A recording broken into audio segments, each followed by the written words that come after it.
Salut tout le monde. Allez, voilà, le petit dernier sorti de l'atelier il y a quelques minutes. Voilà, voilà. Donc pas mal de changements par rapport aux précédentes versions.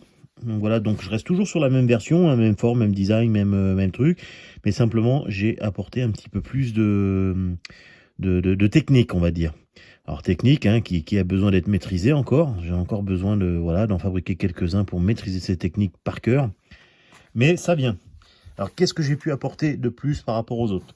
Tout simplement, avant, on avait le pivot ici, on le voyait, le pivot de la lame. On voyait le petit pion ici, à peu près à ce niveau-là, qui retenait le ressort, et le pion arrière qui permettait le sertissage de tout ça. Alors maintenant, c'est directement fait sur les platines, ça passe plus par les plaquettes. Mais par contre, elles-mêmes, les plaquettes sont tenues par deux petites vis, donc c'est démontable, hein, tout simplement, et c'est tenu par deux petites vis Torx en M25 et du Torx en TX8, pardon. Donc voilà ce que je peux dire maintenant sur la nouvelle façon de voir le couteau, deux petites vis toutes simples. Ça permet de cacher tout le reste, de ne pas avoir de coups de marteau dessus, d'avoir des pions sertis, mais il y a toujours une petite défaut de forme. Alors ça va très bien sur certains designs de couteaux, mais sur celui-là, je voulais y apporter un peu de modernisme, tout en gardant voilà, mélanger certains designs dedans. Alors, parlons de design. Comme vous pouvez voir, j'ai mélangé deux bois, donc le charme et l'ébène du Gabon, dans une forme de vague. Alors, on le retrouve là, comme on le retrouve là. Hein. Vous voyez, mais simplement, j'ai inversé les plaquettes. Haut et bas, bas et haut. Mais le dessin, il reste exactement le même et ça démarre pratiquement au même endroit. Vous voyez, sur le devant comme sur le derrière. Alors, ce design-là, ce petit dessin-là, je me suis inspiré de Anima, par contre, excusez-moi, Anima Kniv, qui est pareil, un gros passionné de couteaux, qui fait ses couteaux lui-même, hein, qui fabrique son four de trempe, qui a fait pas mal de choses. Et c'est une personne qui est pas avare de partager. Et c'est une personne que vous pouvez retrouver aussi sur YouTube comme Facebook, donc il a sa propre chaîne. Hein. Et il fabrique de super couteaux, il fabrique aussi, pas que ça, il a mis en vidéo la fabrication de son four de trempe. Enfin, j'ai suivi pratiquement toutes ses vidéos et j'adore ce qu'il fait. Il reste dans des designs simples, il s'en va pas dans des gros designs où on peut avoir une multitude de matières, une multitude de guillochages ou autres. Il reste vraiment dans des designs simples, mais vraiment très beau à l'œil. Et ça, j'adore énormément. Donc n'hésitez pas d'aller sur ses chaînes, enfin sa chaîne ou sur YouTube, hein, donc YouTube et Facebook, pardon. Et voilà. Donc merci à toi Anima, et puis au plaisir peut-être de te rencontrer un jour. Allez, revenons à nos moutons. Donc j'ai parlé des plaquettes. Les plaquettes, elles sont fixées sur les platines qui maintenant ne sont plus en X8, je crois que j'avais fait. Maintenant, elles sont en Z20C13. Alors si j'ai choisi le Z20C13, donc en 1,5 mm d'épaisseur, donc plus facile pour faire un filetage surtout. Et surtout aussi, c'est parce que c'est un acier qui a une très faible teneur en carbone, mais le peu de carbone qu'il a, il permet d'avoir une trempe et il permet surtout de garder une flexibilité. Donc ça reste un métaux souple. Même après trempe, il reste souple. Donc ça qui est bien pour faire des platines. De toute façon, il est annoncé pour ça. Pour faire des platines, pour faire des ressorts ou des couteaux de cuisine à lame souple. Donc voilà pourquoi j'ai choisi le Z20C13. Là, comme vous pouvez voir sur le dessus, le guillochage du ressort. Donc le ressort, lui, est en XC75, comme la lame, pareil. Et comme vous pouvez voir, donc le ressort est guilloché d'un bout à l'autre. Donc on s'arrête juste avant l'arrondi et on prend le tout dessus. Donc guillochage simple par lime ronde et petit trou en forêt de 3. Donc voilà. Le ressort est toujours un petit peu prohibé sur le tiers avant du couteau. Donc il ressort un petit peu, c'est le cas de le dire. Mais moins prononcé qu'avant, que sur les autres. Après, là où j'ai apporté un peu plus sur le couteau, c'est pour sa fluidité d'ouverture. Donc sa fluidité d'ouverture, voilà. Donc il peine moins qu'avant, vous voyez, ça s'ouvre plus facilement. Bon, très fluide.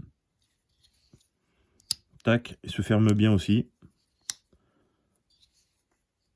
Voilà, le ressort qui fait toujours office de butée, donc la lame ne touche pas dans le fond.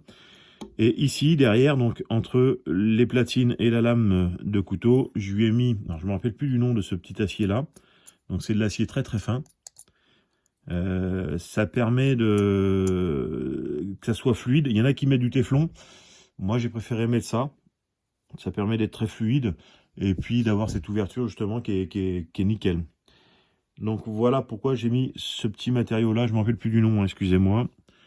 Après, qu'est-ce que j'ai fait d'autre? Sur la lame, donc je lui ai fait un contre-tranchant moins prononcé. Et je lui ai fait un onglet. Voilà, mais un onglet traversant. Alors l'onglet traversant, parce que j'aime pas les onglets habituellement, parce qu'il y en a toujours qu'un d'un côté, et puis je trouve ça un peu dommage si on veut l'ouvrir de l'autre. Là au moins l'onglet traversant permettra à une main gauche ou à une main droite d'ouvrir le couteau. Et on peut l'ouvrir comme ça, comme vous pouvez l'ouvrir comme ça tout pareil. De l'autre côté tout pareil. Voilà, il y a de la prise, il y a de quoi avoir l'onglet, a de quoi servir des deux côtés. En plus je trouve que ça a lui apporté un petit plus au niveau design. Donc voilà, à chacun ses goûts, ses couleurs, mais voilà pour moi. Après, sur la lame, donc trempée au perclos. Voilà.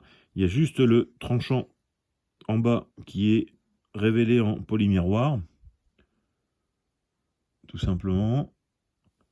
Et puis bah, qui coupe comme une lame de rasoir. Hein, filet fait à la brosse.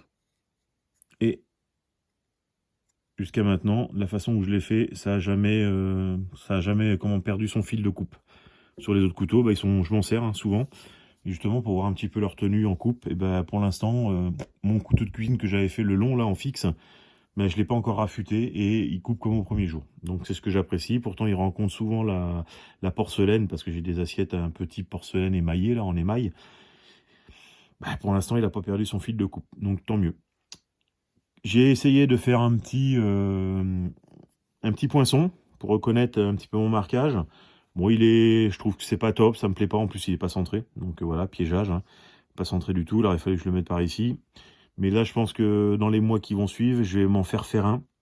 Donc, je vais en commander un, je sais pas où, mais je vais voir où c'est que je peux en commander un. Et je vais voir ce que je peux faire, si je peux faire mes deux initiales, donc OF.